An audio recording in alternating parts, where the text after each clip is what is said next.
Welcome to the Rim Break Rodeo. We hope this video helps.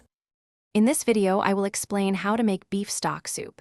Making a flavorful beef stock soup begins with selecting the right ingredients.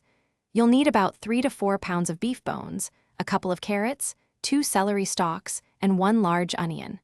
Fresh herbs like a few sprigs of parsley and thyme will add a wonderful aroma. This simple combination forms the foundation of a deeply satisfying soup base. The next crucial step is roasting your beef bones. Place about 3 to 4 pounds of bones on a baking sheet and roast them at 400 degrees Fahrenheit for 30 to 45 minutes until they are a rich, dark brown. While the bones roast, gently sauté your chopped carrots, celery, and onion in a large stock pot for about 10 minutes. This process deepens their flavor, contributing to a more complex and delicious stock. Once your bones are roasted and vegetables are sautéed, combine them in a large stock pot. Cover everything with cold water, ensuring it's about 2 inches above the ingredients. Add 1 bay leaf, 10 to 15 whole black peppercorns, and 1 tablespoon of apple cider vinegar. Bring the pot to a gentle simmer, then reduce the heat to low.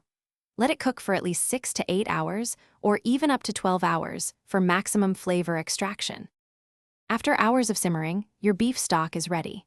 Carefully strain the entire contents of the pot through a fine mesh sieve, discarding all the solids. You'll be left with a beautiful, clear, and deeply flavorful liquid. Let the stock cool completely before transferring it to airtight containers.